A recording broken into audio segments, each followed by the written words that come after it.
Hello. So I just started my second year of high school this year, and I know we all just got back, and I'm sorry for this, but I'm going to have to start it out with a downer.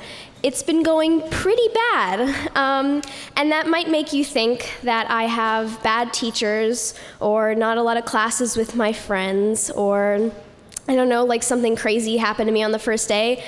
And weirdly enough, none of that is true. Actually, it's been pretty normal. I have a lot of good teachers and quite a lot of classes with my friends.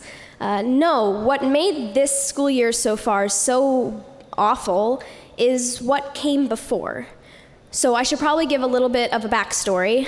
I am a professional actor, and that might make you think I'm really comfortable up here, and that is very untrue. I'm freaking out, so thank you.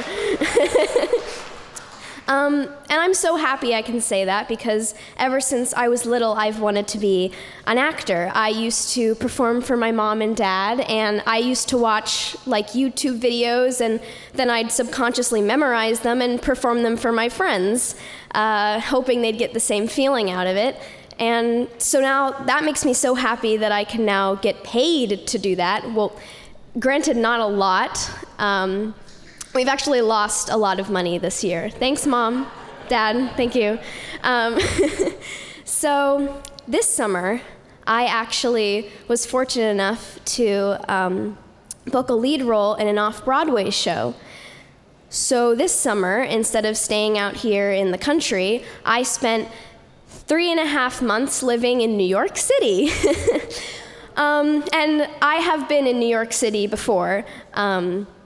I mean, the first time I went out, true story, I went out of Penn Station, and a man came up to me and very genuinely asked me if I could provide him with any heroin. I said no, of course. But you can tell I probably didn't have the best impression right off the bat of New York City. But thankfully, this was probably one of the best experiences of my life. And this summer, the show was called Not Even the Good Things. It was a straight play, and I played the main character's kind of living embodiment of shame. So I spent the whole show standing on stage crying, covered in coffee, which kept me up for a whole week. And despite all that, I had a fantastic time. I was the only kid in the cast, and everyone else was around their mid to late 20s, which was actually really good for the experience because they were kind of in the same place as me. They were growing and discovering more about themselves, and they were in a weird point where, you know, they didn't know exactly who they wanted to be. And it made the connections really special because they kind of thought of me as a peer, and that was really sweet. Because back home, it's very safe, and I love the country, but I'm often treated like a child, because I am. But in New York, they would ask me about me, and they would try to have these long conversations, whether they were stupid or meaningful, and I really enjoyed it. For once, people were seeing me and treating me not for my age, but for who I was. And for a long point of time, I really felt like I loved myself, and I had a lot of self-confidence. And during this time, I had a lot of freedom. Every day, I got to choose how I wanted to spend it, who I wanted to spend it with, and that was an incredible feeling that I've never really had before. And during this time, I gained a lot of independence, which was something I was sadly missing. I'm a very dependent person, and I often follow my friends because I'm relatively insecure and I want them to like me. And during this time, I was so happy, and I even told my mom one day when we were going back on the train, I said, Mom, it's like I'm in a video game. Every single day, I can just go hang out with whoever I want, and if I hang out with that person, someone else might tag along, and I learn something new about them, and I gain more XP, and it's awesome. She said, Serena, that's just real life. And that I was so happy that I got to experience that, which is why it made it so hard when I had to come back to school the next week, because I suddenly went from having all of this freedom to having practically 7 hours of my day controlled by someone else. I went from learning how to navigate an entire city, which, okay, let me state, by the way, it's very easy. The streets are numbered, you can't get lost. And to suddenly having to raise my hand to go to the bathroom. And, well, granted, I didn't go against my teachers, as many people might think. I didn't, with my new independence, I wasn't like, you can't tell me what to do. I'm a Broadway actor. I get paid way more than you, and that's a lie.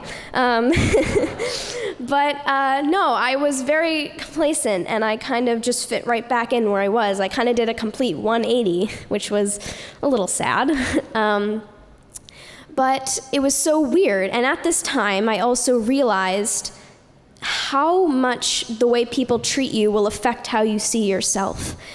Because back in New York, people, well, sometimes they would protect me, but it was more out of love and appreciation, and I really felt that. But they mostly treated me like an adult, and they trusted me to make my own decisions, and they often admired me for it. And now I'm at school, and people are treating me like a child again, and saying that, oh, you can't go out in the hall without being supervised, you're gonna go vape in the restroom or something. And that's sad, yeah, people do that.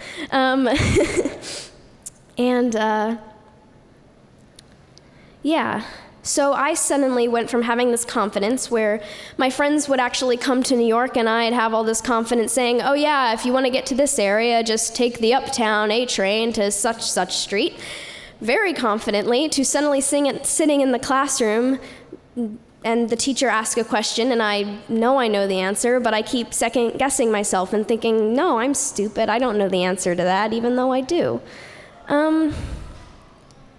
And I think that's really sad, because I have a lot of friends who have depression and anxiety, and a lot of that does come from school, because they get stuck in this idea that that's all their life is, and everything they're feeling now will be what they feel for the rest of their life. And that sucks. And there is so much more to life, and I'm so happy I got to see that. Sorry. I got to taste. I was an adult for a couple of months, weirdly enough, and I just wish some of my friends could get to see that, because so many of my friends, sorry, so many of my friends just spend every day complaining that their life sucks, and I know that there's so much they can do now. And you don't have to wait till you graduate. Go out and see the world now and try new things. Because the world is so incredible. And I just want the rest of my friends to see that. And I don't have an end to the story yet, because I'm still living it. And while right now I'm at a hard place, I'm still excited. Because now I had this incredible experience, and while it's gone, I'm so happy I experienced it. Because now, while I'm experiencing all of this now and this kind of turnaround, I can't wait to do it again. Thank you.